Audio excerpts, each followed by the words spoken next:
Okay, differential equations, day 1 of 4.2. We have a homogeneous differential equation. Everything we're doing, at least at this point, will be homogeneous. It's a second order homogeneous differential equation because I have a second derivative.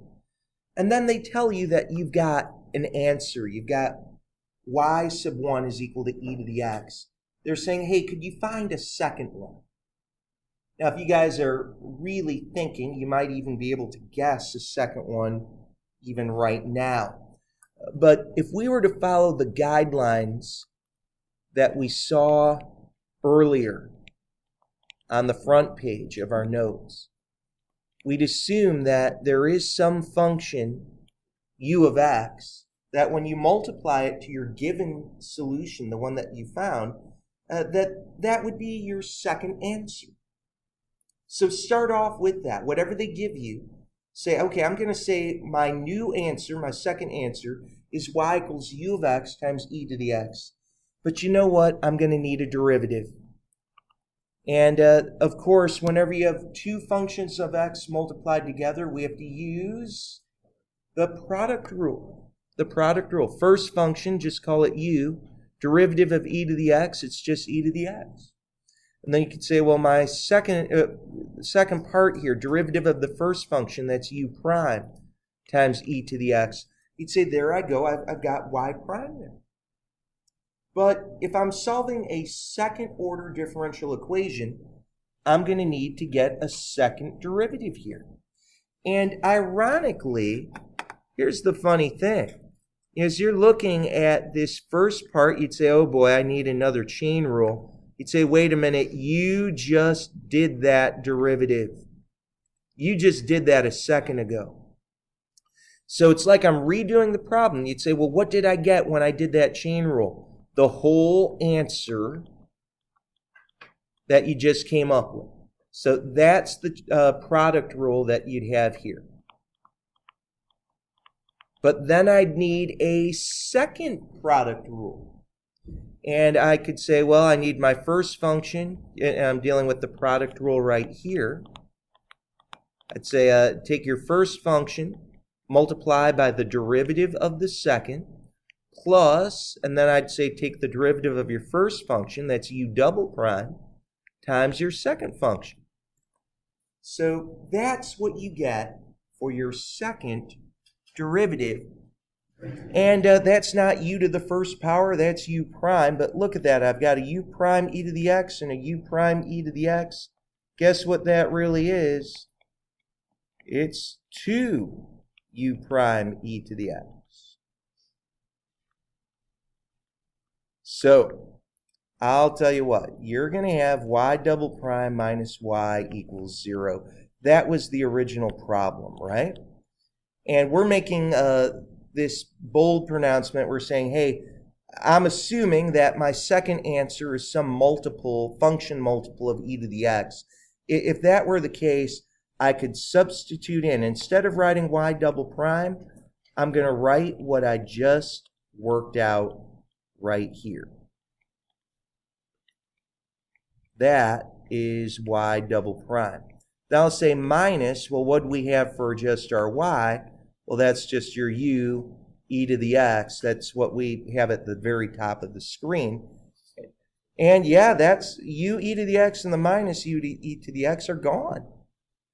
So things are looking up.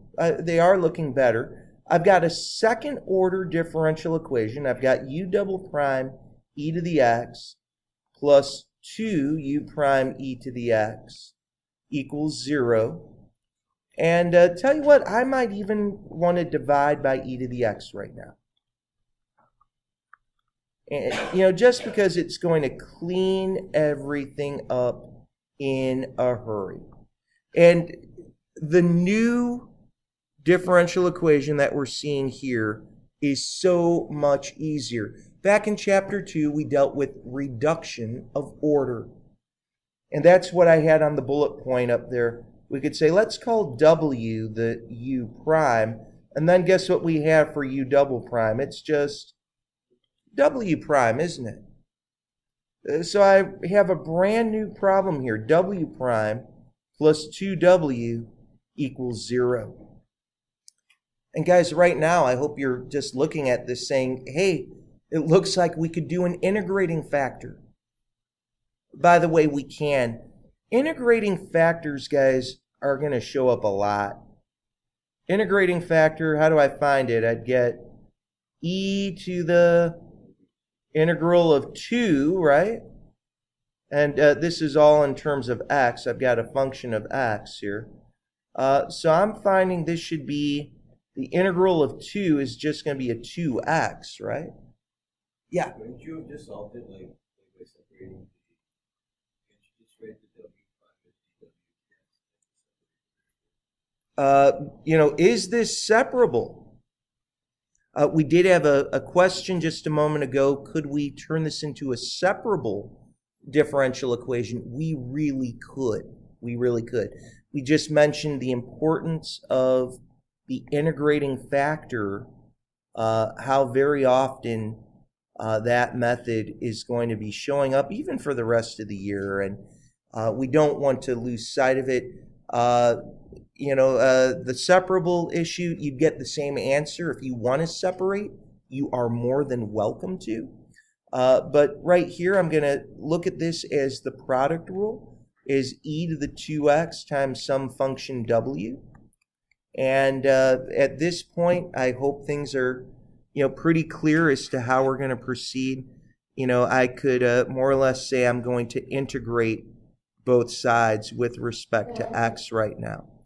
And as we do that, your right side's going to be a constant. You could just call it c. The left side, you just get e to the 2x times w. And I'm going to, recopy this up here for the sake of space. My word is we solve for w. We could divide by e to the 2x and just also get a constant times e to the negative 2x. But what is w again? It's really u prime, isn't it? Right? Don't forget that. That's where we came over here. Look, w, I'm circling that right there. The whole reduction of order was to help us out. Now I could just say I'd like to integrate here. I'm going to call this C1, by the way. I'm going to integrate with respect to x. And let's see here. Antiderivative of u prime, I'm just going to get a u. And antiderivative of this C1 e to the negative 2x, I have to reverse the chain rule. Wouldn't I get C1 divided by negative 2? And then I'd get some second constant there, right? Now, by the way, a constant divided by negative 2, is that not really just another constant in and of itself? I think we could all agree on that in just a moment, right? But the big question is, could we find u now?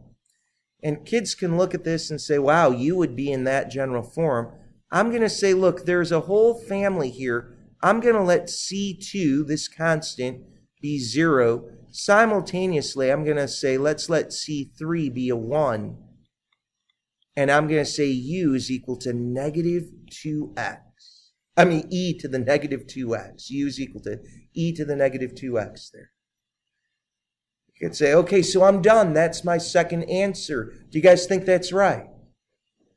No, you see the whole thing that we were working on here. Let me just change the view to get rid of this paper. The whole thing that we started this problem off with is that your second solution was u of x times y1.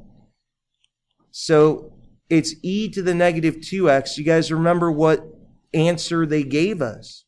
y1, we started this whole thing off. We said it was e to the x. And what's e to the negative 2x times e to the x? e to the negative x. Guys, that's your second answer. That's your second solution. So a general solution would be c1 e to the x plus c2 e to the negative x. And, if they just want the second answer, you've got it right there as e to the negative x, a nice simple form. If you want it in general, you've got it written out this way. We doing okay? All right.